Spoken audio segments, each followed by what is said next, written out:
से उन्होंने अपील भी करी है कि ये सब हम बड़े सौभाग्यशाली हैं जो हमको इस घड़ी में ये अवसर मिल रहा है कि हम सब इतने बड़े कार्यक्रम के साक्षी रहे। वो सही कह रहे हैं कि किसी को मौका मिलता है। लंबे समय से भगवान राम के मंदिर बनाने की लड़ाई को अलग अलग संगठन के लोग लड़ रहे थे, पार्टियां लड़ रही थी, लेकिन मौका मिला माननीय नरेंद्र मोदी जी को कि उनके नेतृत्व में, उनके कार्यकाल में आदेश हुआ कोर्ट का और मंदिर बना। आज जिसका शिलान्यास हुआ, उसके बाद प्राण प्रतिष्ठा के लिए 22 तारीख तय है। तो ये तो अच्छा काम हो रहा है। जो देश की भावना, प्रदेश की भावना लोगों के साथ थी, एक उम्मीद थी, तो उनकी उम्मीद पर एनडीए खरा उतरा है। इससे पहले भी कई पीएम आए, कई चीजें रही, लेकिन इस कार्यकाल में पीएम जिस तरह से श्रद्धा के साथ इस चीज के लिए कर रहे हैं, ये भी एक अलग चीज है। कई अलग चीजें हैं, एक श्रद्धा का ही नहीं। आप अगर गरीबों के इलाज की तरफ अगर ले जाएंगे तो कांग्रेस के कार्यकाल में एक एम्स बना था, पंडित जवाहरलाल नेहरू के कार्यकाल में। दूसरा एम्स बना सोनिया जी के कार्यकाल में, मनमोहन जी के नेतृत्व में, और यहाँ 16 एम्स बना। मात्र 9 साल में 16 एम्स बना।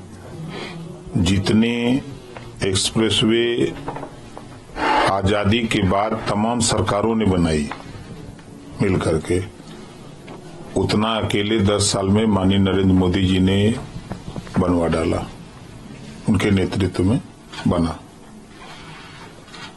एक कीर्तिमान तो हुआ ही है। आप रेलवे स्टेशन, किसी रेलवे स्टेशन पर खड़े हो जाइए तो आपको महसूस होगा कि पहले का रेलवे स्टेशन और आज का रेलवे स्टेशन,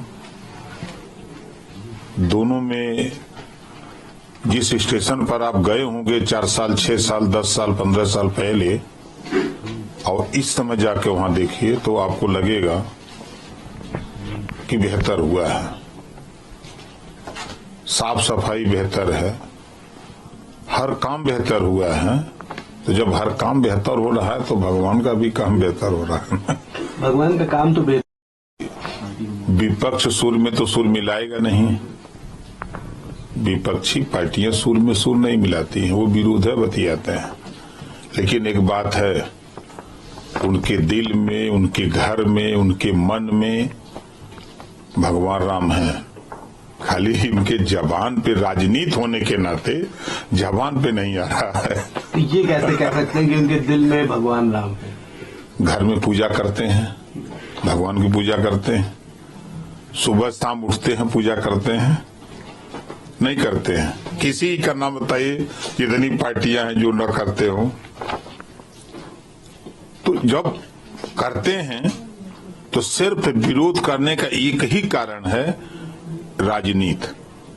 राजनीति में वो सुर में सुर भाजपा के नहीं मिला सकते, इस नाते वो इस तरह की भाषा बोल रहे हैं, लेकिन बोल करके रात को बहुत पछताते हैं। सरयू नदी में स्नान करेंगे प्रभु श्री राम के प्रदर्शन भी। तो मना कौन कर रहा है? जाना चाहिए। सरयू का पानी बढ़िया, एकदम ठंडा है, नहाना चाहिए, नहा के दर्शन पूजन करना चाहिए। मना किसी को कहा कर रहा है? कोई मना कर रहा है? नहीं, मना तो नहीं कर रहा, लेकिन कांग्रेस के जो शीर्ष नेतृत्व है वो लोग जानने के लिए निमंत्रण में। भाई हो सकता है किसी को ठंडक लग रही हो नहाने में, तो क्या करेगा कोई। अखिलेश यादव जी को भी निमंत्रण दिया गया, उन्होंने मना कर दिया। उन्होंने कहा कि मैं डाक का जवाब जो होगा वो डाक से ही दे दूंगा, डाक से निमंत्रण भेजा जाएगा। अखिलेश जी के बयान विरोधाभास के बयान होते हैं। कभी अखिलेश जी ने पिछड़े दलित अल्पसंख्यक के हित की बात नहीं सोचा है, उनके मुद्दों पर वो बात नहीं करते। हम तो रोहिणी आयोग का गठन हुआ है राष्ट्रीय स्तर पे, कभी अखिलेश जी ने इस पे चर्चा की? उन्हीं की सरकार में 17 जातियों को जो है अनुसूचित जाति में शामिल करने का प्रस्ताव भेजा। दिल्ली में कभी बहस करने की कोशिश की कि बहस करके उसको पास करा लें? फिर उन्होंने सरकार 5 साल थी, 5 साल में पिछड़ों का हक ही लूटा है ना, मुसलमानों का हक लूटा, नफरत दिया मुसलमानों को। और क्या किया है? कुछ किए हो तो बता दें। शायद हम तो देखते हैं कि निषाद बिंद केवट मल्ला माझी मजवार तुरहा तुरैया भार चौहान नाई गोंड कुम्हार लोहार आरा कर्क बंसी बंजारा बहेलिया खंगार ये खाली टुकुर टुकुर ताकते रहे 5 साल जब तक अकेले जीते।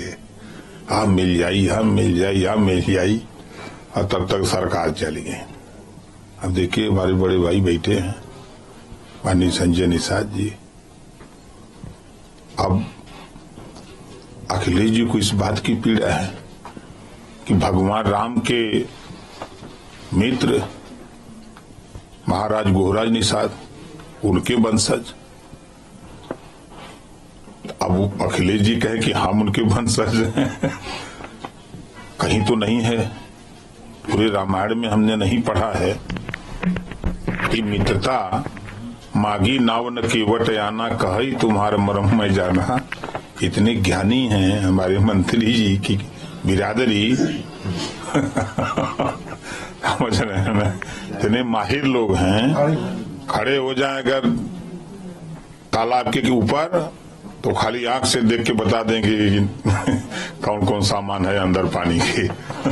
आखिरी सवाल रहेगा तो भी देखिए वो राजनीतिक अपना डरामा करते, इसको डरामा पार्टी हम बोलते हैं। इस समय चाहे वो सपा हो, चाहे बसपा हो, चाहे कांग्रेस हो, जितने विरोधी पार्टी हैं सब डरामा कर रहे हैं।